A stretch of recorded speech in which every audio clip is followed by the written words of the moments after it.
terbangun lagi di antara sepi, hanya pikiran yang ramai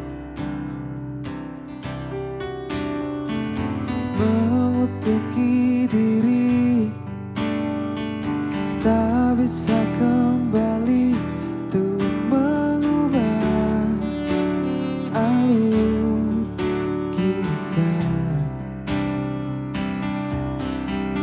Ketika mereka meminta tawa, ternyata rela tak semudah kata.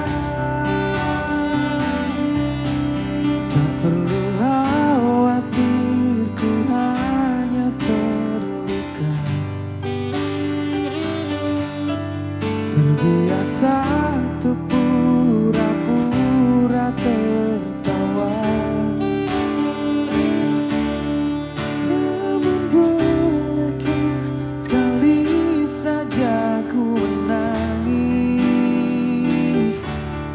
sebelum kembali membohongi diri.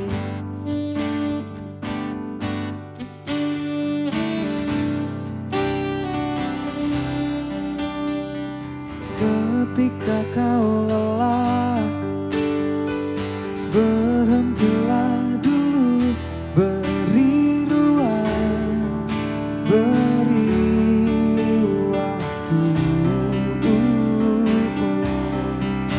Mereka bilang syukurilah saja, padahal rela tak semudah kata. Kita hanyalah manusia yang terluka, terbiasa untuk pura-pura tertawa. Namun bolehkah sekali saja ku menangis? Ku tak ingin lagi membohongi diri. Ku ingin belajar menerima diri.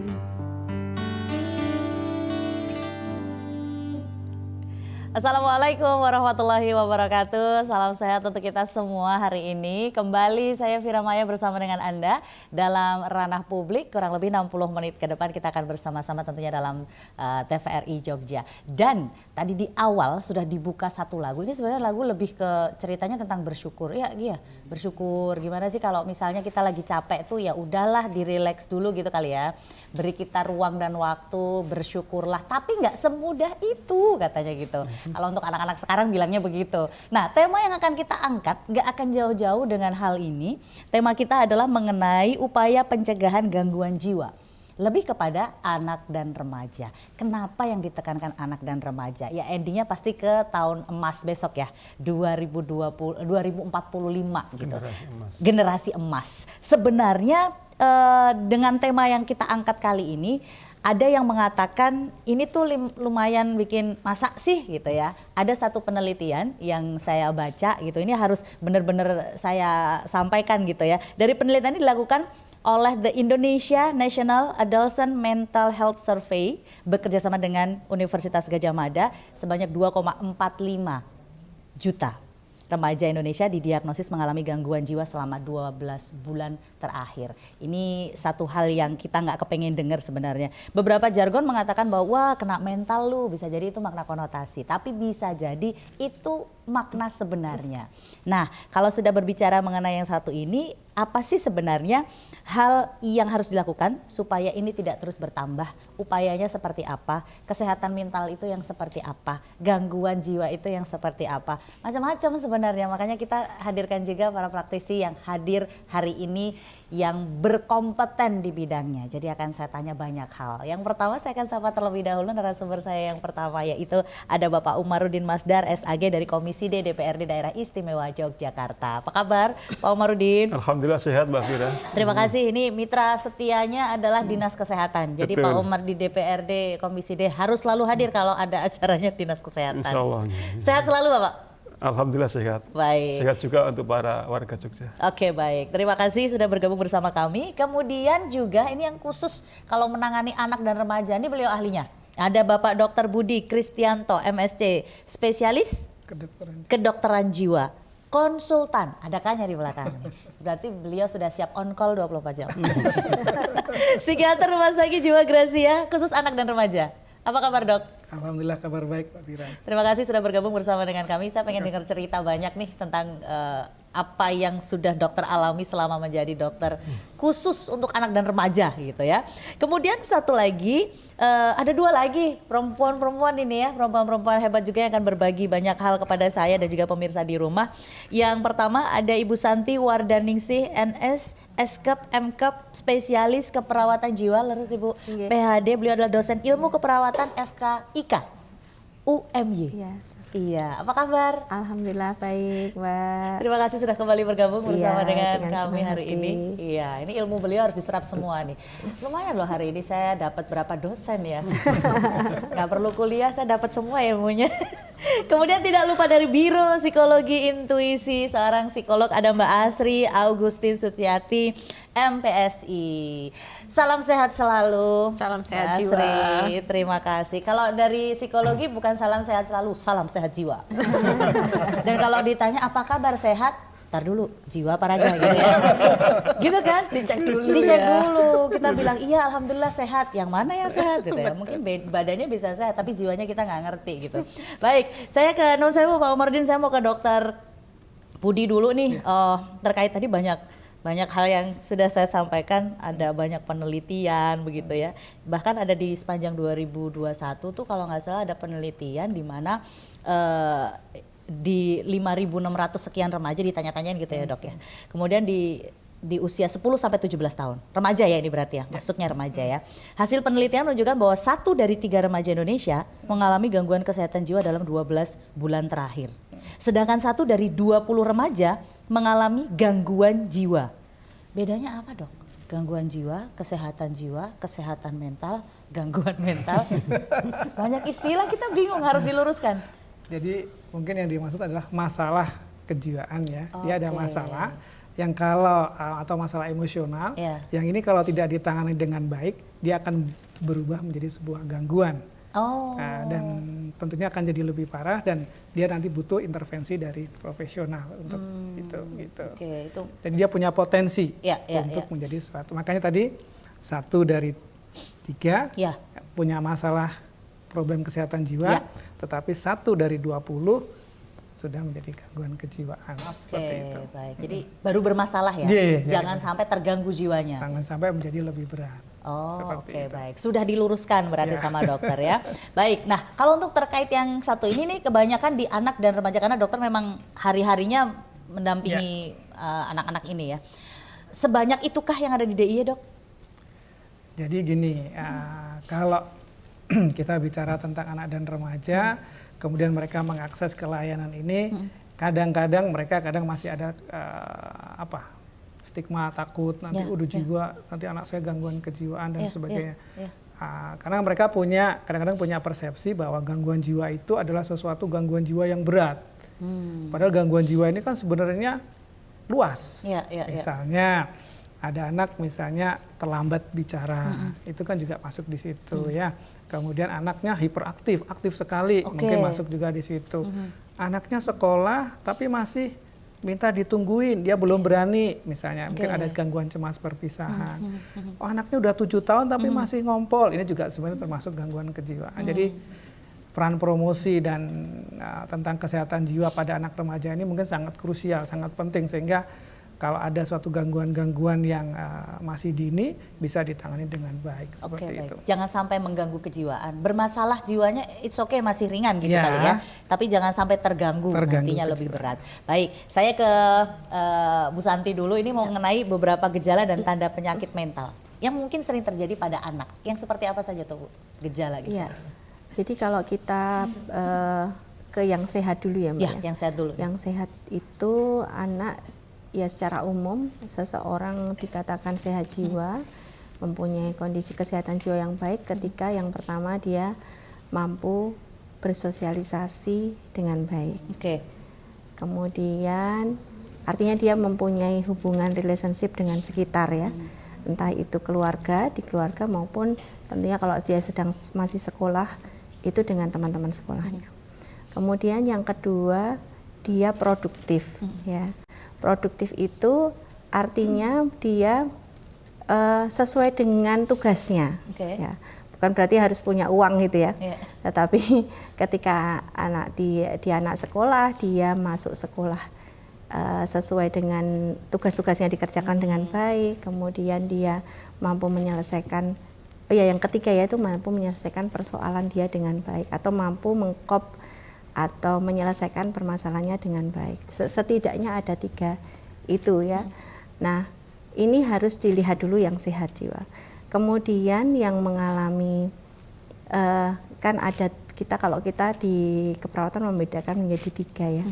Ya kalau di undang-undang itu ada ODGJ, ada ODMK. Nah, tadi yang disampaikan Dokter Budi kaitannya dengan masalah kejiwaan tadi adalah ODMK. Nah, ini ada rentang belum terjadi masalah gangguan jiwa, tetapi dia mempunyai potensi. Nah, misalnya tadi ketika dia menghadapi perubahan di sekolahannya, misalnya naik kelas, gurunya ganti atau pindah sekolah dan lain sebagainya, ini sebenarnya berpotensi bagi anak-anak yang tidak mampu untuk menyesuaikan dengan cepat.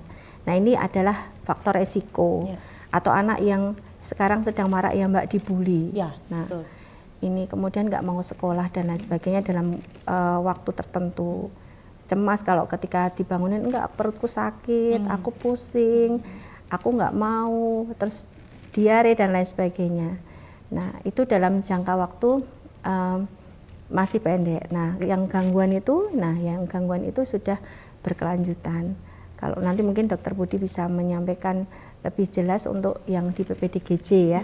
Ya, itu ada rentangnya di mana seseorang itu dikatakan sudah mengalami gangguan. Misalnya sehari 2 hari itu tidak masalah, orang membutuhkan penyesuaian. Misalnya hari pertama dia masih mau dianterin sama ibunya, hari kedua masih gitu, sampai misalnya sudah 2 bulan masih terus menerus. Nah, perubahan-perubahan dari yang seharusnya, nah ini yang disebut mungkin bisa mengalami kita bisa mendeteksi itu menjadi gangguan gitu.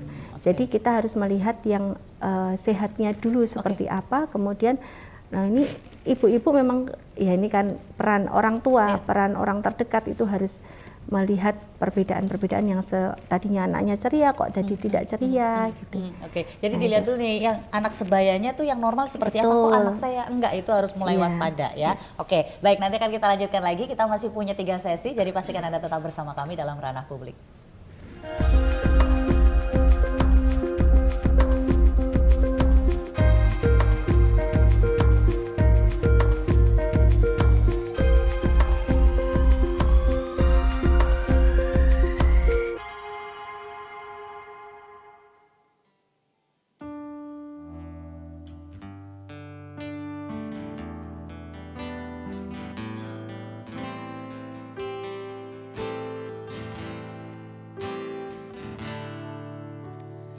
Siji sing tak temoni kena jelas ning adepku,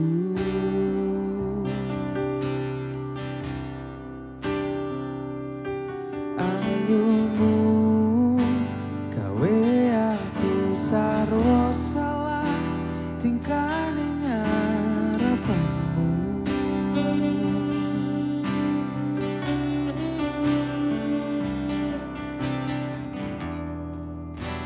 Wit-witan dong ingati lintang-lintang nyekse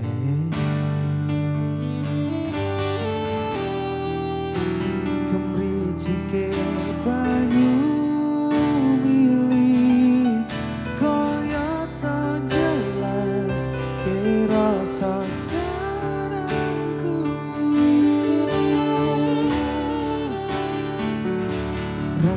mbok angen-angen wong sing biyen nglarani timbang gepoti ning nyatane mung diapusi jajalan aku wong sing apa anane iki kemati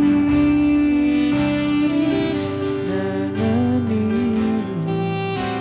gak mungkin larani.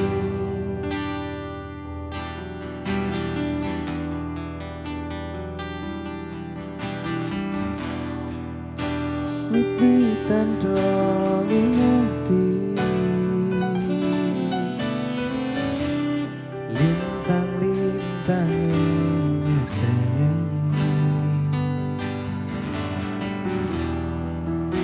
kemricike banyu mili kaya tan jelas kirasa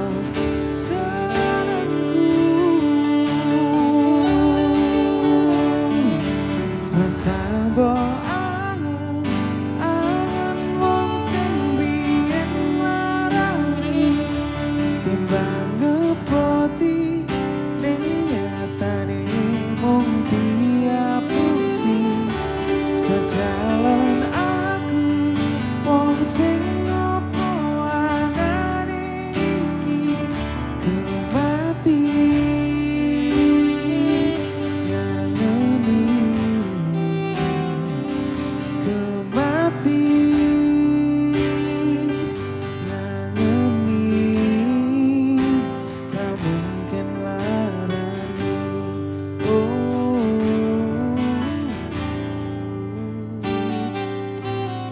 Ayumu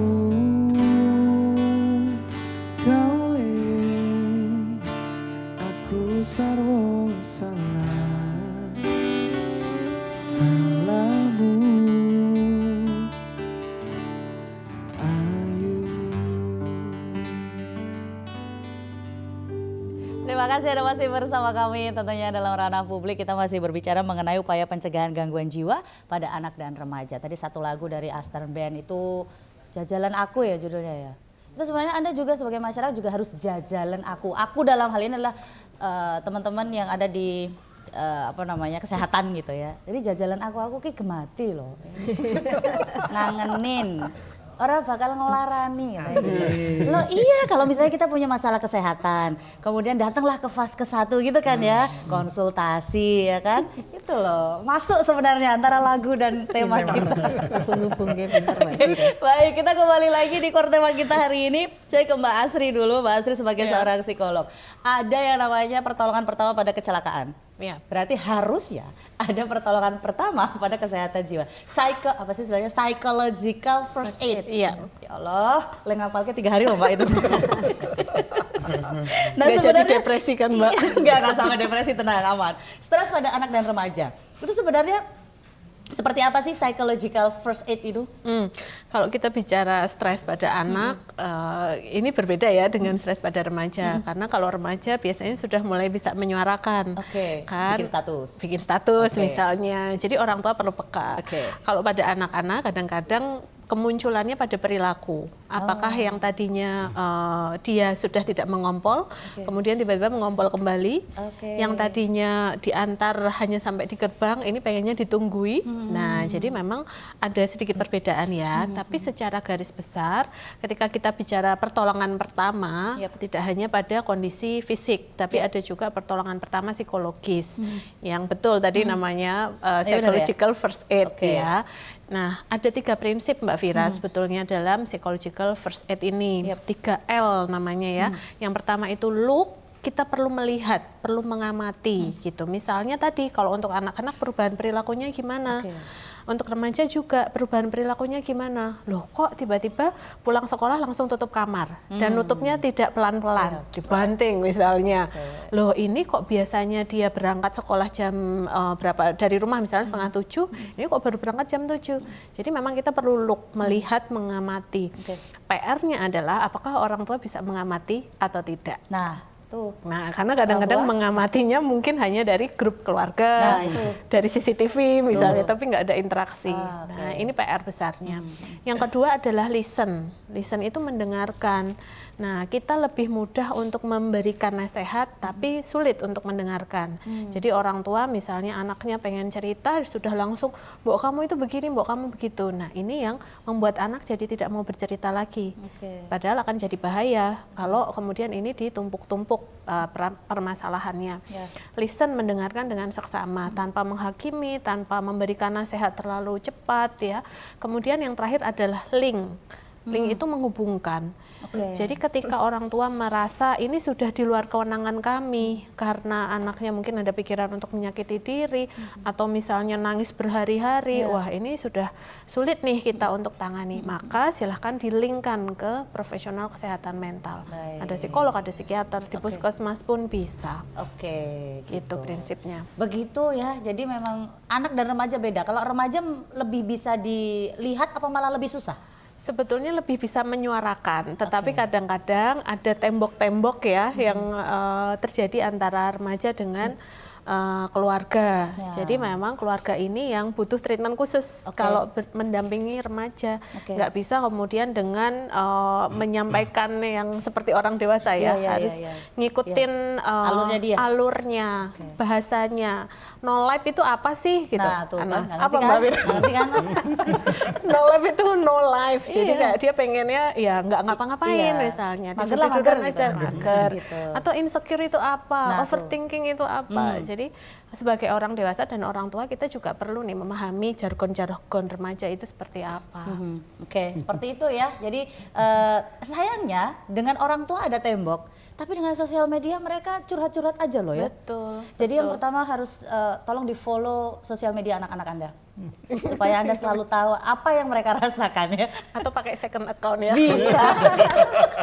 Waduh, tak cari lah Mbak second account-nya. Baik, Pak Omarudin, ini banyak sekali hal yang sudah disampaikan. Ada Dr. Budi, ada Bu Sinta, ada Mbak Asri. Sebenarnya untuk regulasi anak-anak dan remaja itu ada sendiri nggak sih, Pak Omarudin?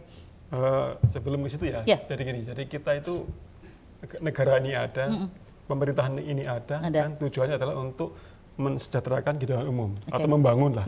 Dan membangun itu kata Pak Presiden, kata Pak Gubernur adalah kuncinya satu, ada sumber daya manusia yang unggul. Dan unggul itu hanya akan terwujud kalau dia sehat.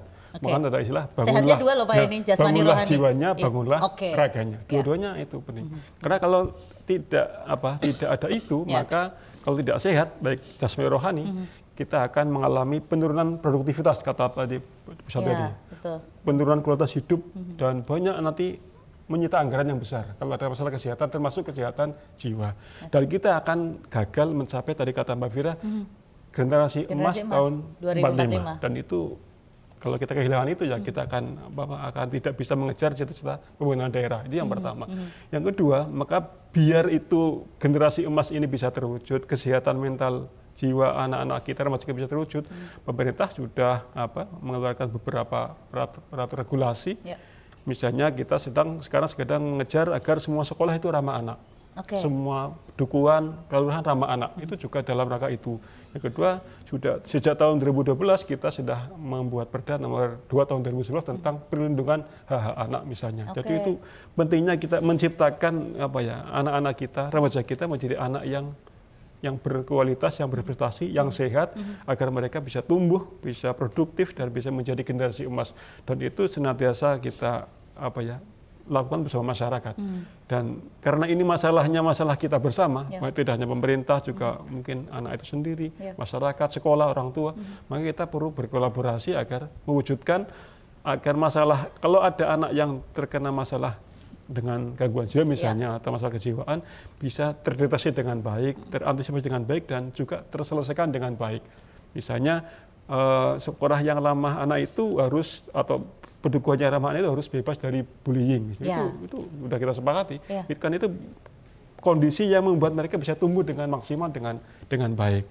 Tidak ada lagi stereotip stigma yang membuat anak-anak itu minder dan merasa ada beban. Dan juga harus ada ruang di mana anak-anak kita itu bisa menyampaikan sesuatu jika ada masalah, bersosialisasi agar mereka bisa tumbuh dengan baik. Dan itu semua regulasinya ada, gerakannya ada, dan anggarannya juga ada. Tinggal programnya pelaksanaannya kan seperti apa nantinya begitu ya. Kalau sejauh ini yang Pak Umar lihat itu seperti apa tuh teman-teman di sebagai mitra ya. Sebenarnya bukan hanya dinas kesehatan ya di sini. Kalau tadi saya lihat ada OPD dinas pendidikan, ya kan? Pemuda olahraga masuk juga ke sana. Perlindungan anak. Iya. Makanya kita katakan juga kolaborasi. Semua sektor harus bergerak bersama mewujudkan anak-anak kita, remaja kita yang sehat, jasmani rohani, yang berkualitas, yang produktif. Oke, baik. Perlu kerjasama antara OPD, lintas OPD itu perlu. Jangan menjadi tugas dari dinas kesehatan aja. Mentang-mentang ngomongin kesehatan jiwa, terus dinas kesehatan aja yang kerja, ya pusing ya Pak, keriting ya Pak. Oke, Dokter Budi, tadi Bu Santi sempat menyampaikan bahwa ada rentang waktu tuh kita bisa tahu anak saya cuma kena masalah kok, udah ngobrol aja beres. Tapi di mana kalau dia kena gangguan jiwa, itu rentang waktunya berapa lama? Bisa kita bilang gangguan nih gitu. Oke. Ya. Kalau kita bicara tentang gangguan kesehatan jiwa pada anak dan remaja, mungkin harus kita pahami bahwa gangguan kesehatan jiwa anak remaja ini cukup luas cakupannya tadi ya. Ada yang dia misalnya di bawah 5 tahun, misalnya kayak anak autis, spectrum disorder, anak ADHD, kemudian mungkin retardasi mental, kemudian naik lagi kalau udah di usia sekolah mungkin ada gangguan kecemasan yang dia masih harus ditungguin tadi seperti diceritakan. Kemudian nanti di usia-usia meningkat lagi mungkin ada gangguan tadi masih ngompol ya seperti tadi. Kemudian ada gangguan kompulsif disorder, kemudian kalau meningkat lagi mungkin ada gangguan mood, mungkin depresi, mungkin manik, meningkat lagi mungkin bisa jadi bipolar. Kemudian ada kalau udah remaja biasanya juga muncul gangguan makan ya, misalnya ada anoreksia, ada bulimia. Kemudian bisa juga muncul lagi gangguan-gangguan adiksi. Ya, adiksi ini juga ada 2 sekarang. Dulu kita menganggap adiksi itu cuma zat. Ya, sekarang juga adiksi perilaku ya. Yang lebih tren lagi kan adiksi game ataupun adiksi gadget. Ini cukup sangat menyita. Nah, untuk waktunya berapa itu tergantung. Tetapi yang paling penting adalah anak itu mengalami distress dan mengalami disfungsi. Itu kuncinya. Dia tidak nyaman dengan kondisi itu dan dia tidak bisa berfungsi sebagaimana dia seharusnya. Misalnya dia anak sekolah berarti dia harus bisa mengikuti pelajaran dan sebagainya, tetapi karena dia mengalami disfungsi, maka dia yang harusnya masuk sekolah tapi dia tidak masuk sekolah. Yang dia harusnya belajar mungkin tidur. Dia malah yang harusnya berinteraksi dengan orang lain dia mungkin lebih mager atau dia menarik dari lingkungan. Nah, seperti itu. Jadi kuncinya ada 2, distress sama disfungsi tadi. Baik, dan itu orang tua yang harus paham ya. Begitu sudah seperti itu, tidak semua orang tua kan punya kemampuan yang baik untuk berkomunikasi. Apa yang harus mereka lakukan pertama kalinya? Ya, berarti tadi seperti yang sudah diaturkan oleh Mbak Santi bahwa orang tua itu harus bisa mengidentifikasi ini kok anak ini biasanya seperti ini. Kok ini sudah mengalami perubahan perilaku. Jadi domain gangguan jiwa kan sebenarnya ada 3. Pikiran, perilaku, sama perasaannya. Anak ini biasanya ceria. Ini kenapa sekarang tiba-tiba sedih, murung gitu ya. Anak ini biasanya sering ngobrol sama orang tua atau bapak ibunya. Tapi kenapa sekarang lebih sering ngunci di kamar. Nah, jadi kan ada gangguan perilaku. Makan biasanya sehari 3 kali. Ini kadang-kadang makan harus disuruh. Nah, ini makanya deteksi dini di sini sangat penting. Karena kalau tidak, orang tua menganggap itu sesuatu yang biasa-biasa aja. Nanti tahu-tahu akan menjadi suatu problem yang akan tadi berlanjut menjadi suatu masalah gangguan kejiwaan. Bukan lagi masalah tapi gangguan kejiwaan. Ya, baik. Terima kasih dokter. Nanti saya tanya juga nih mengenai secara medisnya tuh penyembuhannya seperti apa, rehabilitasinya seperti apa. Saya kembali lagi ke Bu Santi yang bikin miris. Ini kan anak dan remaja itu menempati porsi yang besar, artinya presentasinya tuh lebih besar daripada yang tidak produktif di Indonesia gitu ya. Nah ini tadi takutnya jadi tidak bonus demografi, ya kan, jadi bahaya gitu. Kemudian penanganannya, pencegahannya akan seperti apa? Kita break dulu ya. Oh ya, oke, nanti saya lanjutkan ya. Nyuwun sewu Ibu, kita harus break dulu, pemirsa. Nanti kita akan lanjutkan lagi di sesi ketiga dan juga keempat. Tetap bersama kami dalam Ranah Publik.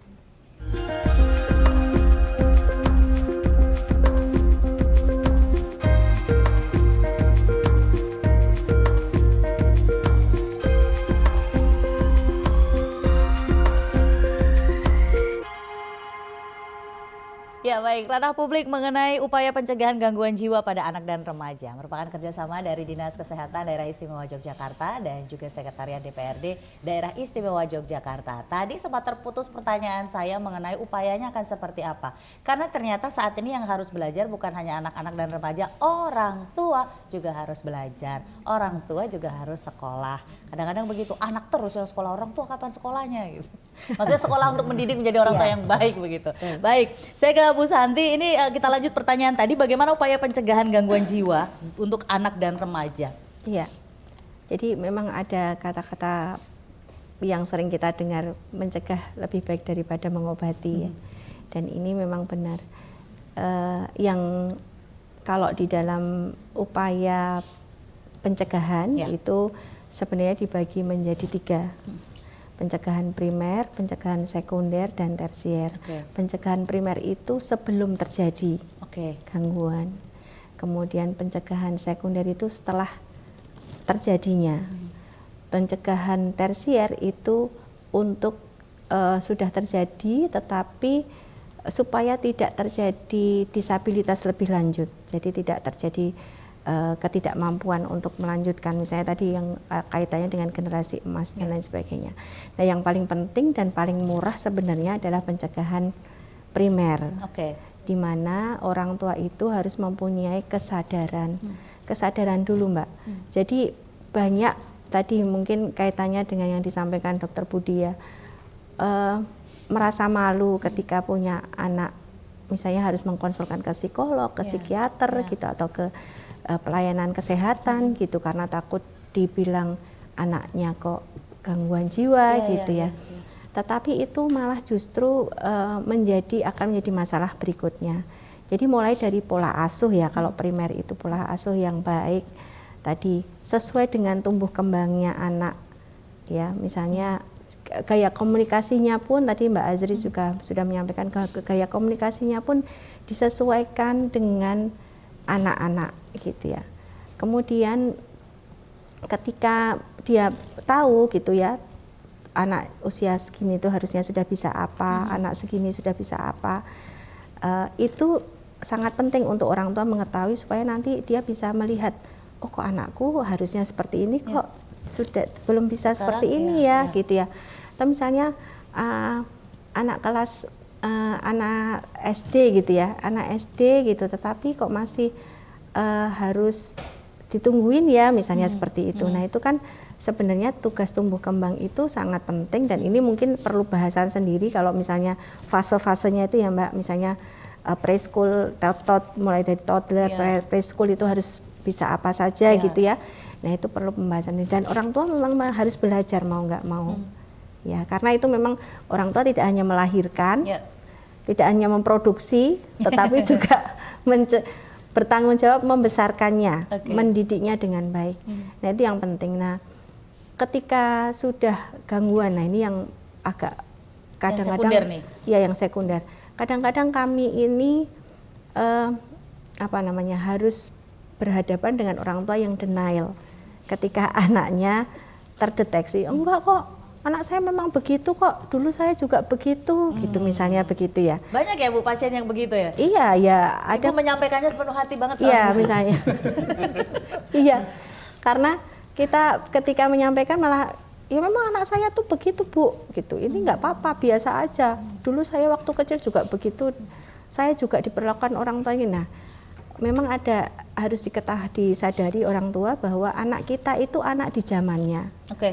Bukan ibu dulu begini. Nah, seringkali orang tua itu seperti itu ya Mbak ya. Nah, itu yang harus gaya-gaya komunikasi, menerima anak, kemudian bisa mendengarkan, tadi Mbak Azri juga menyampaikan. Kadang-kadang kita itu mendahulukan, kok ini mbok kudu ngerti, kamu itu harus tahu, ibu atau bapak sudah capek-capek bekerja, kamu harus ngerti, ini capek, saya lagi sibuk gitu misalnya begitu, padahal anaknya pengen cerita. Sehingga akhirnya anak itu nggak mau cerita karena bapak saya lagi ngetik, bapak saya lagi ini, nanti daripada saya dimarahin gitu. Nah itu yang sehingga yang ketika anak merasa punya masalah, anak itu merasa harus kok aku tuh ngerasa nggak nyaman dengan kelasku, nggak nyaman dengan sekolahku. Nah itu yang kadang-kadang orang tua itu kurang aware juga. Tapi juga ada yang justru sebaliknya, ya ada baiknya ya, misalnya anaknya sebenarnya nggak apa-apa, tetapi orang tuanya kayaknya anak saya jadi terlalu self diagnose gitu ya. Nah, ini overthinking ini berarti. Ya, orang tuanya self diagnose itu juga nggak boleh Jadi ada dua kutub yang harus diseimbangkan juga. Kita kalau bisa memang paling bagus orang tua yang ngajak ngobrol dulu. Gitu. Nanti setelah itu ketika kita melakukan tadi PFE yang sudah disampaikan, memang PFE itu harusnya semua orang tua mengetahui, Mbak. Guru, orang tua, apalagi guru ya di sekolahan itu harus mengetahui bagaimana cara PFE yang ini harus disosialisasikan, bagaimana cara mendeteksi melakukan pertolongan pertama pada kondisi mental ya. Nah, ini harus tidak hanya orang tua tapi guru di sekolahan. Dan yang orang tua tadi harus mau menerima ketika ada laporan, ada curhatan dari anak. Nah, itu harus didengarkan dengan baik, tidak dipaido, alah gitu aja nggak apa-apa gitu misalnya begitu ya. Ini guru BP di sekolah harus dengerin ini. Iya.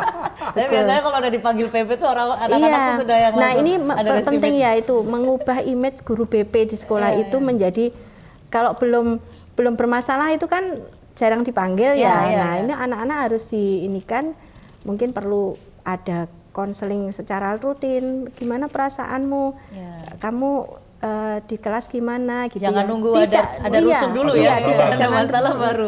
Jangan nunggu rusuh supaya nanti image-nya guru BP tadi itu, nah ini kalau sudah dipanggil guru BP pasti ada masalah. Padahal nggak juga harusnya. Iya. Oke, baik. Ya, Mbak Asri, kalau berbicara anak remaja nih ya di sekolah termasuk kelompok yang beresiko. Karena katanya dia ini memiliki lebih ke masalah psikososial. Kenapa bisa begitu? Ya, kalau kita bicara tentang anak-anak, dia sedang belajar ya untuk bisa mengidentifikasi emosi, mengidentifikasi perasaannya dia, dan kemudian apa yang harus dia lakukan gitu. Masih ada keterbatasan kemampuan untuk bisa meregulasi emosi. Bukan berarti tidak bisa, tapi memang masih belajar begitu ya. Ini menjadi satu faktor resiko sendiri sebetulnya.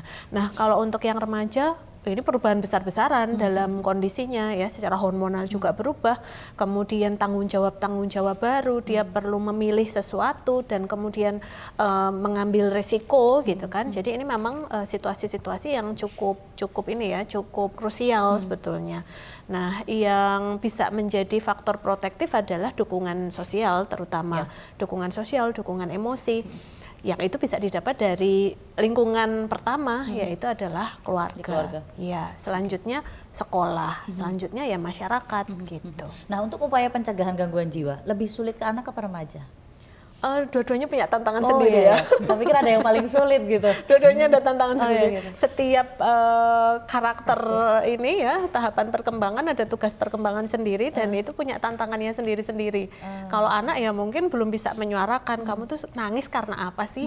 Sedihkah, laparkah, marahkah? Jadi memang orang tua yang perlu lebih banyak melakukan pengamatan dan identifikasi. Kalau yang remaja kadang-kadang sudah mulai masuk ke fase dia tidak mau bersama dengan keluarga tapi lebih banyak ke teman. Main ke ini teman. tantangan Iya, juga.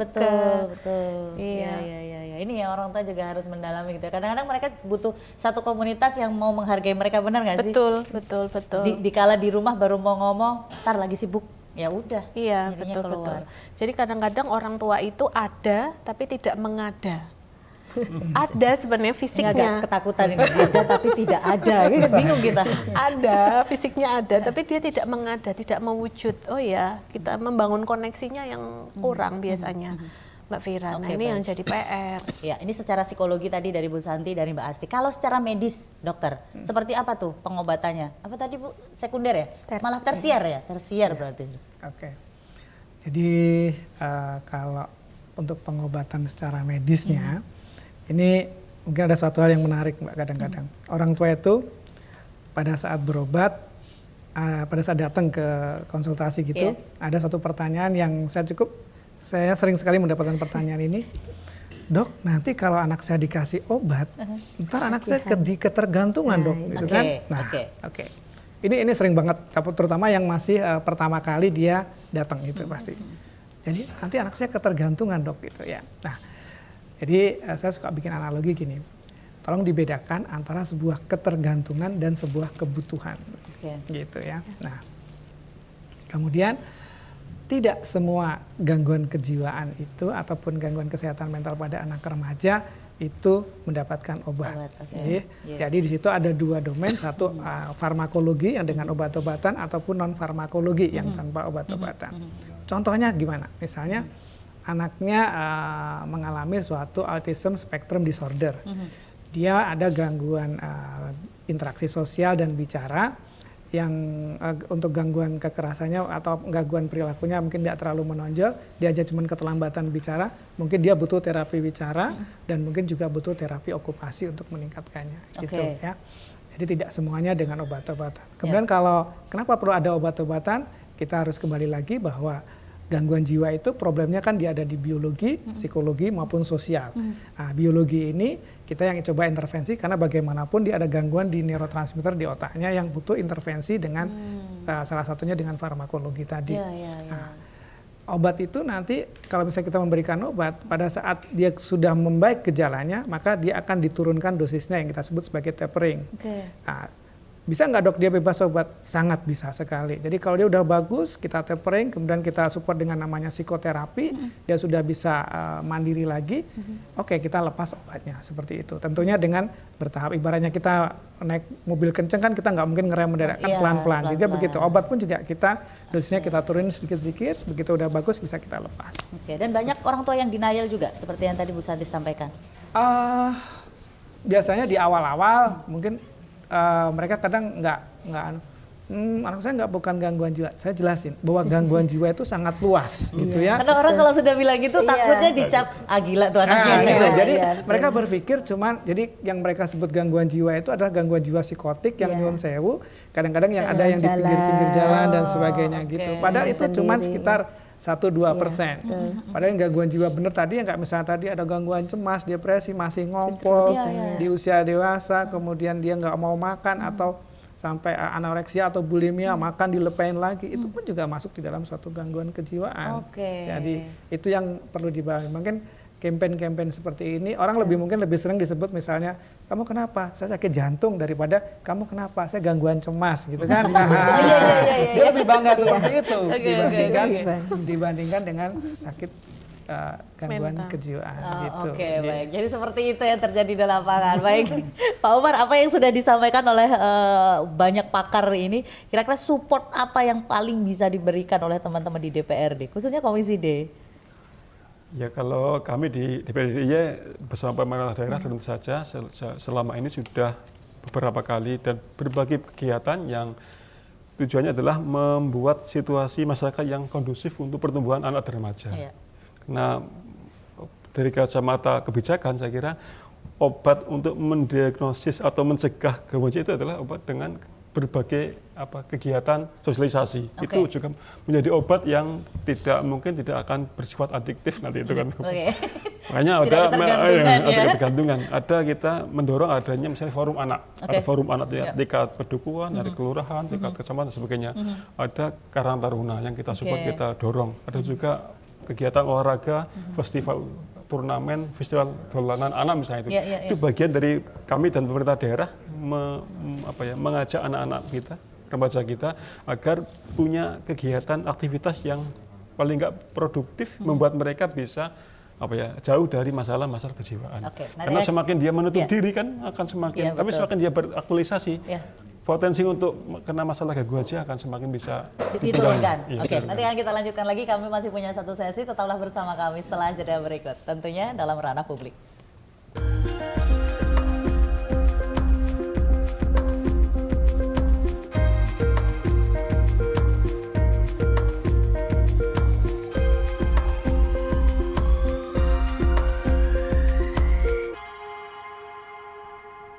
Ya, upaya-upaya apa saja dalam pencegahan gangguan jiwa pada anak dan juga remaja sudah beberapa kita bahas, dan tadi terakhir Pak Umar sempat menyampaikan bahwa pemerintah dan juga DPRD tidak pernah henti-hentinya untuk membuat banyak aktivitas untuk anak-anak, kemudian untuk remaja, termasuk dalam sosial di kemasyarakatan juga seperti itu. Ada Karang Taruna, kemudian ada juga apa tadi Pak, forum anak begitu ya, dibikinkan festival untuk anak-anak. Selain itu apa lagi Pak supportnya bisa diberikan, khususnya untuk kampanye hidup sehat nih, karena kan sehat nggak harus hanya makanan aja ya, tapi juga jiwa kita harus sehat. Apa saja yang bisa disampaikan? Kami juga mendatangi beberapa sekolah ya, yang ada di DIY untuk bagaimana mengkampanyekan hidup yang sehat, sehat fisik dan sehat jiwanya. Dan itu saya kira bagian dari hal yang penting harus kita upayakan, karena kita mendorong sekolah ramah anak, tapi mereka tidak didorong untuk secara pribadi hidup sehat, saya kira juga akan menjadi hambatan. Itu yang pertama. Yang kedua, bagaimanapun ada anak-anak kita mungkin sekarang di era yang seperti ini mengalami kecemasan tentang masa depan misalnya. Waduh. Anak zaman sekarang tuh sudah mulai memikirkan masa depan. Kan anak-anak muda kita kan, biasanya kan orang tua kan, kamu harus jadi apa besok, jadi apa biasanya itu. Kan sekarang dalam kurikulum merdeka kan, orang tua nih bahaya nih. Dalam kurikulum merdeka nggak boleh begitu sekarang. Betul. Makanya pemerintah menyediakan beberapa saluran bagi anak-anak misalnya, biar sekolah mereka tetap nyaman, aman. Pemerintah mengadakan kartu cerdas, untuk menjamin mereka bisa sekolah sampai selesai. Bagi yang kurang mampu, pemerintah menjamin mereka sampai sekolah sampai selesai. Bagi yang ingin kuliah, ada beasiswa kuliah. Bagi yang ingin bekerja, pemerintah menyediakan pelatihan, ada BLPT, ada BLKP, pelatihan bagi anak remaja kita pasca sekolah di SMA, SMK, untuk menempuh itu biar mereka semakin optimis, jiwanya semakin sehat, bahwa masa depan mereka insya Allah akan terjamin. Lebih baik. Ada harapan yang untuk masa depan lebih baik. Untuk itu masyarakat jangan khawatir, pemerintah turun langsung ke lapangan untuk melihat. Makanya ada dialog seperti ini, ada obrolan seperti ini, jadi tahu permasalahan di masyarakat seperti itu yang terjadi. Saya beralih ke Bu Santi. Bu Santi, orang tua sudah ya kan? Support sistemnya sudah bagus. Masyarakat ini Bu. Orang tua sudah bagus, masyarakatnya yang masih belum bisa mensupport. Apa yang harus dilakukan? Ya, baik. Kita bersyukur di Indonesia itu satu sisi kepedulian dengan lingkungannya itu baik. Ya, misalnya ada forum-forum, misalnya Dasa Wisma, ada forum-forum, kalau ibu-ibu ya Dasa Wisma, PKK dan lain sebagainya. Nah, itu juga perlu dioptimalkan dalam rangka perannya. Kembali lagi, kalau saya suka ikut kegiatan PKK Mbak, jadi ada nyanyi dulu sebelum ini. Mars PKK ya Bu ya? Iya. Kita nggak nyanyi Bu hari ini, konteksnya beda. Baik, nah itu kan sebenarnya bagus itu yang dicandangkan oleh pemerintah itu, karena visinya Mars yang ada di Mars PKK itu kan baik sekali. Sehingga perlu mengembalikan fungsi-fungsi dari forum-forum itu untuk mensosialisasikan tentang hal-hal yang terkait dengan perkembangan anak. Sehingga nanti kompak, bagaimana masyarakat itu bisa ikut mendukung gitu. Misalnya ada anak yang tetangganya melihat sesuatu yang misalnya membahayakan anak dan lain sebagainya, perilaku-perilaku yang membahayakan dan lain sebagainya, bullying misalnya. Nah, itu masyarakat bisa ikut berpartisipasi dalam pencegahan gitu ya, dan peduli dengan tetangga satu sama lain. Ya, anaknya, tetangganya juga termasuk, kita juga berperan untuk bisa ikut peduli dengan tumbuh kembang mereka. Saya kira itu Mbak Fira. Oke, baik. Jadi nggak usah khawatir ya. Mudah-mudahan lingkungan di tempat Anda juga support lah. Jadi mudah-mudahan juga dengan apa yang kita obrolin di sini juga jadi nambah wawasan gitu, bahwa sekali lagi tidak hanya orang tua, lingkungan juga harus ikut support. Orang tuanya sudah lingkungannya tetap ngebully sama aja ya. Oke, Mbak Asri, ada yang disampaikan kepada para ibu di rumah? Kita kan upayanya mencegah supaya anak-anak dan remaja nggak ada lagi gangguan jiwa. Iya. Untuk upaya pencegahan, saya membayangkan ini tidak hanya ada general check up untuk kondisi fisik tapi bisa juga melakukan general check up untuk kondisi mental. Misalnya, itu gimana general check up kondisi mental? Ini dalam bayangan saya ya. Oke, siap. Teknisnya kalau untuk anak-anak silahkan datang ke posyandu, dicek perkembangan anak saya ini sudah sesuai dengan buku KIA-nya atau belum. Kalau memang plus minus 6 bulan masih tapi kalau delaynya misalnya 1 tahun, Wah, ini harusnya sudah bisa bicara, tapi kok belum dan lain sebagainya. Nah, segeralah datang ke layanan kesehatan mental. Kemudian untuk remaja, seharusnya dia sudah bisa mengambil keputusan-keputusan sederhana, tapi ini kok belum, emosinya masih sangat meledak-ledak. Nah, silahkan dilakukan check up. Jadi datang ke layanan kesehatan mental itu tidak harus berobat, tapi untuk check up pun tidak apa-apa. Itu dalam upaya pencegahan. Iya, masyarakat masih awam loh dengan layanan kesehatan mental. Iya, Itu betul. di puskesmas ada? Di puskesmas ada, puskesmas Kabupaten Sleman, Bantul, dan juga di kota, semua puskesmasnya sudah ada psikolog. Oh, oke. Jadi silahkan datang ya. Iya, sebagai fungsi pengawasan Bapak ini mungkin nanti bisa diawasin tiap-tiap puskesmas yang belum ada, Pak, ya, untuk didorong, disupport supaya dia. CDI sudah hampir merata, cuma tinggal gunung-gunung Progo yang belum Iya. full semua. Oke, oke. Kami sudah On proses ya, Pak ya. monitoring terus. Oke, baik. Saya ke Dokter Budi, kalau di Gracia itu rehabilitasi atau perawatannya model seperti apa aja sih layanannya untuk anak dan remaja kalau misalnya ada yang konsultasi gangguan kesehatan atau masalah kesehatan? Oke. Layanan-layanan di kita ada namanya terapi okupasi, Terapi okupasi. dan ada terapi bicara, Oke. kemudian ada terapi perilaku juga ada di situ, selain tadi farmakoterapi. Dan mungkin yang perlu diketahui bahwa di rumah sakit kami ada beberapa tenaga ahli, misalnya kita ada dokter saraf, kemudian kita ada dokter anak, kemudian kita ada juga dokter rehab medik. Yap. Dan kemudian kita juga ada ahli gizi di situ. Jadi kemudian dan juga tidak kalah penting juga di situ ada banyak psikolog-psikolog handal di tempat kami yang akan mensupport untuk masyarakat yang mempunyai problem atau masalah gangguan kejiwaan. Oke, baik. Jadi kalau misalnya ingin dengan jalur yang sewajarnya digunakan, ada apa jaminan kesehatan ya Pak ya? Berarti ke fase ke-1 dulu, nanti bisa dirujuk ke Gracia gitu ya. bisa. Siap. Harus nginep nggak sih kalau kayak gitu? Orang kan suka takut, aduh anak saya tuh dirawat inap loh di sana. Gracia pula gitu ya.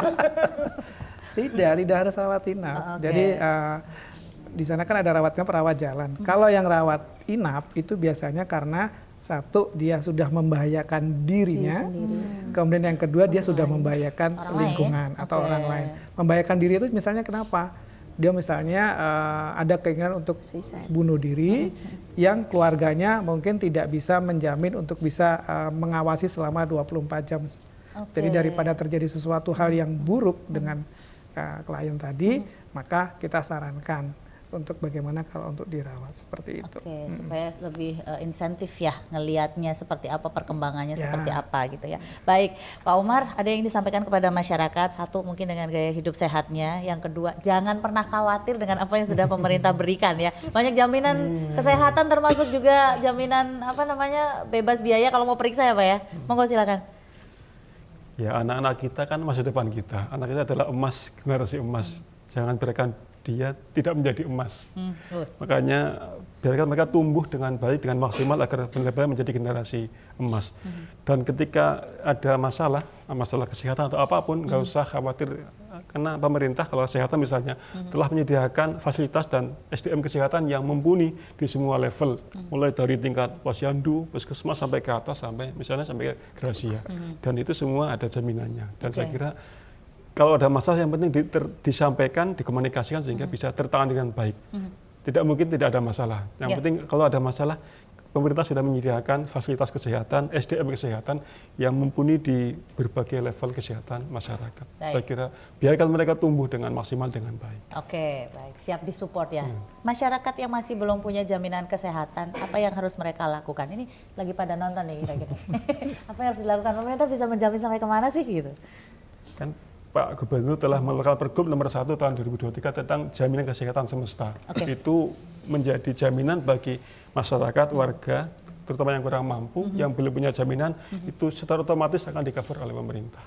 Jadi nggak usah khawatir. Oke, baik. Caranya Pak mungkin bisa disampaikan. Mumpung kita sosialisasinya masif loh ini di seluruh, bisa menyaksikan secara online loh Pak. Bisa diurus oleh petugas RT atau ketika dia misalnya masih puskesmas, dia dengan KTP sudah cukup. Nanti sudah otomatis ada yang ngurus. Tuh, sudah semudah itu loh. Jadi monggo silakan manfaatkan saja layanan-layanan yang sudah diberikan, program-program dari Dinas Kesehatan dan juga dari dinas-dinas yang lain ya terkait dengan upaya dalam pencegahan gangguan jiwa pada anak dan remaja. Yang pasti semua harus ikut mendukung apa sih yang menjadi program dari pemerintah karena bukan saja PR-nya Dinkes dan juga DPRD ya. Jadi PR kita semua terutama orang tua yang termasuk saya juga nih kan konsultasi nih tadi dengan langsung 3 loh, psikiater ada, psikolog ada. Oke, dengan keluarga juga ada. Bu Santi terima kasih, Mbak Asri juga terima kasih, Dokter Budi, Pak Umar terima kasih, matur nuwun, mudah-mudahan banyak informasi yang bisa kita dapatkan. Mungkin juga untuk orang tua baru ya, yang agak-agak jet lag, ini anaknya masih balita tapi belum bisa mengidentifikasi, aduh anak saya jangan-jangan punya masalah kesehatan, masalah kejiwaan, silakan konsultasikan ke Vaskes tingkat 1, siap menerima Anda, ada layanan kesehatan mental, benar ya? Iya. Layanan kesehatan mental. Sampai di sini obrolan kita, mudah-mudahan banyak informasi yang bisa kita dapatkan dan selamat melanjutkan kembali aktivitas Anda. Sampai jumpa, salam sehat untuk kita semua. Wassalamualaikum warahmatullahi wabarakatuh.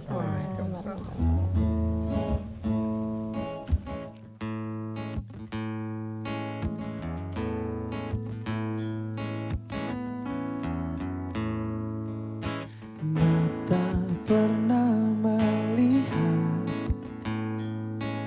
telinga pernah mendengar, badan pernah merasa, terekam jelas seakan terjadi baru saja.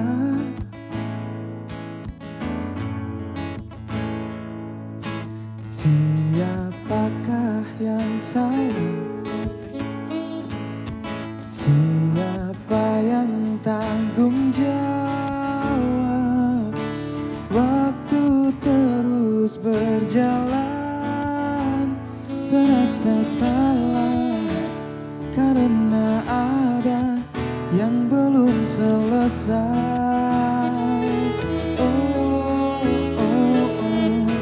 Aku sudah tak marah, walau masih teringat semua yang terjadi kemarin. Jadikan ku yang hari ini, aku sudah tak benci, walau nyatanya merugi. Terdengar tidaknya kata maaf, dada lapang terima semua. Akan ada masa depan bagi semua yang bertahan. Duniaku pernah hancur, pakai lagi satu-satu.